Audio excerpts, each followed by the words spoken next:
Now, your WSFA First Alert Weather with meteorologist Amanda Curran.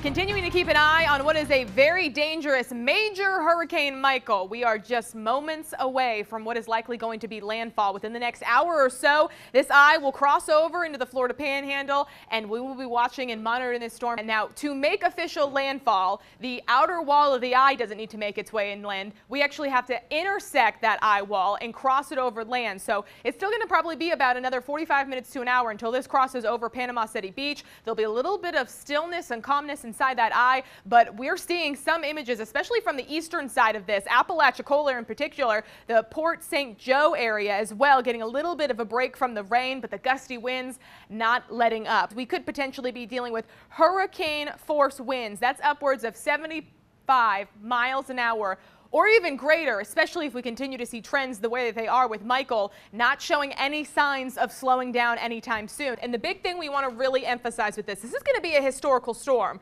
but some of you are probably watching us right now in Alabama Live, maybe in West Alabama, Selma, Demopolis.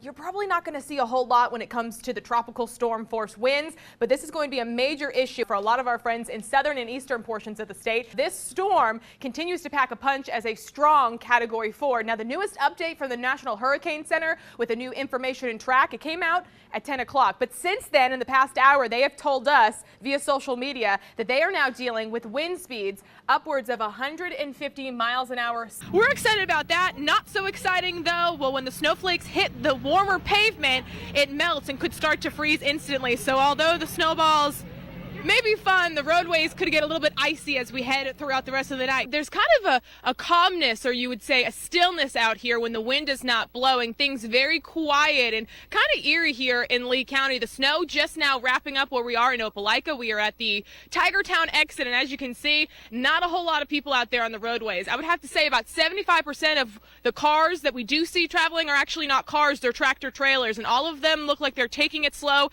taking it easy. But if you've been watching our coverage at all, last night before we wrapped up our 6 o'clock evening newscast, we actually put down a piece of cardboard so we could get an accurate measurement. There's a lot of built up grass over here, so we wanted to make sure we had a flat surface. We're going to measure right now live on TV to give you an idea of just how much snow we saw here in Opelika. We've seen multiple spots where we see upwards of 2 inches, but temperatures well below freezing. Not feeling too chilly if you're bundled up. It's all about the exposed skin, but when the wind starts howling, that is when you definitely feel the wind chills. So I would just suggest staying in today if you don't have to be anywhere. And a lot of people have school canceled. That's good news. We haven't really heard, though, a lot from Lee County on any road closures. We've heard about those school closures. We'll continue to update you throughout the morning, Judd, if we hear anything from Lee County officials. But a good helping of it has fallen on the cars. We can see a lot of snow and even a little bit of ice built up on the windows. That's thanks to the wet weather we saw last night. Our satellite truck actually sees icicles right now that have mostly been on top of the tires, but that's the ice we're dealing with under the snow, and the wind picking up as well. That's going to be the big factor throughout the day. You can see this big American flag we have outside our hotel. It definitely been whipping around all morning long. We've seen a couple of slick spots. I want to show you in the parking lot right here. This is where some water actually was just kind of puddling last night, and it's mostly slush right now. But Eric, like you know, just like me, if we don't get above freezing today, ice could definitely be an issue. Hey, Eric, well, this is what we're going to call Alabama sledding. This is the same piece of cardboard that we used just right over here to measure how much snow we saw here in Opelika and Lee County. And now it's probably going to turn into my sled. It might be my downfall, so Eric, make sure everybody at the station knows that I love them. Anyways, so we saw about 2 to 3 inches of snow here in Alabama, and the lovely photographer that I have behind the camera today, Jeff, this was his idea, and he said this would be a really good sledding hill. So we're just going to try to see if we can get this going. Yeah, Jeff, I don't know if this is going to work. Yeah, no, I think we're stuck. This is pretty anticlimactic, to say the least. But I think he's going to come up here and try to give me a push. I've never been sledding in Alabama before, so here we go. He's taking me. Let's go. Let's go, everybody. This is a way. This is our way of trying to have some good, clean fun in Alabama.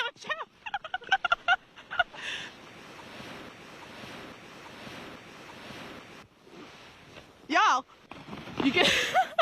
Jeff just took a tumble. Y'all, this is some good old-fashioned, clean Alabama fun. It's safe. because it's not icy in the snow. So this is a good way to have some fun, as if it wasn't already cold enough. To be honest with you, me and Jeff had said it's very nice out here. It's sunny.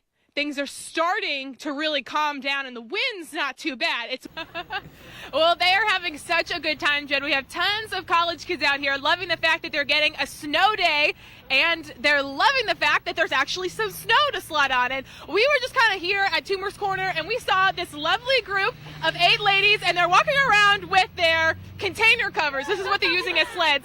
A ray of sunshine on what is a very, very cold day, Jen. Chilly still, with feel-like temperatures in the single digit and teens. Back to you, Jed. Amanda, we have to ask you, have you dried out since this morning? We have some video online on the website and on Facebook with your sledding. I wouldn't say a full-on wipeout, but it's kind of a tumble and fall down the hill. Yeah, it was definitely a tumble. I'm not going to lie, Jed, it's been a while since I've been sledding. I was a kid growing up in New England, so I handled the snow like a pro. It didn't bother me, but I saw these ladies, and they had the right idea with these lids. Me and my cardboard was kind of makeshift, maybe not the best idea. So next time I ever go sledding, I'm following these ladies' lead, and I'm definitely going to get something a little bit sturdier as a sled out there, Jed. Good plan. The U.S. Olympic Committee called. They do not need you to the bobsled team, but maybe some of those ladies can join the team as well. Amanda, thank you for having fun out there in the snow.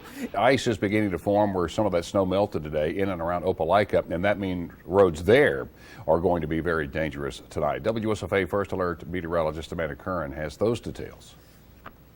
What a wild past 2 days it's been here in Lee County. Started off with temperatures cold and the snow moving in. Then we dealt with a lot of ice on the roadways. And guess what? That one night and morning of ice, it's not done yet. Tonight we're already seeing that liquid on the roadways freeze onto the pavement. Under my feet, we're already dealing with ice here in some parking lots, and unfortunately it looks like that's not the only place we're going to be dealing with ice. Any leftover liquid from the day that melted because of the sunshine starts to refreeze on the roadways. So early Thursday morning, no matter where you are, but especially here in the Opelika, Auburn, and Lee County area, take it easy out there on the roadways. Normal highs for this time of year are usually somewhere in the upper 50s, and I think we'll get a tad bit warmer as we head throughout the afternoon. Now, dew points are starting to go up. We showed you the same map yesterday. A lot of these numbers were somewhere in the 30s. So we had a mostly dry atmosphere. It's going to take some time, but we're slowly resaturating things across all of central and south Alabama. Dew points in the 40s, not super impressive. We do have a little bit of muggier air back towards where the rain is, out towards our west, and that will be pushing closer to our area sooner rather than later. So as you head out the door tomorrow morning, give yourself a little bit of extra time and grab that rain gear. You will need it. We'll continue to track those showers on and off as we head throughout the day on Thursday. So it's not raining every moment of the entire day, but that you have multiple opportunities to see different intervals and intensities of showers as we go throughout the afternoon. So keep that in mind. Right now, let's check back in with Amanda and find out more about what's going on with the weather. We got quite a shower over the station here not long ago. Oh yeah, and Tanya, that's exactly what we're going to be dealing with as we head through the rest of the day. Guaranteed rain for everybody? No, but the opportunity for multiple scattered showers and storms today and through the rest of the work week, you got it. So we're going to talk the details, track out the rain, let you know who sees what, and look ahead to that holiday weekend that I know you're probably trying to make plans for. We'll have your full forecast coming up after the break, so stay with us. Capital City drying out from an earlier splash of rain. They're at 81 right now, but this is what we're currently watching rain-wise. Big bulk of the rain, especially in eastern Alabama, the heaviest of which, though, is moving off towards the north. So keep your WSFA First Alert weather app handy. Really helpful and free tool as you head throughout the next couple of days, because it's not just today we're tracking rain. It's through the rest of the work week and potentially even into our weekend as well. And ladies, I just want to apologize before I show you this. This is the reason why we have a whole lot of really elevated rain chances. The amount of moisture in the atmosphere, eek, it is through the roof. We're talking dew points not only today, but through the rest of the work week being back into the low and mid 70s. So no, for a fact, it's definitely going to be a muggy go of things.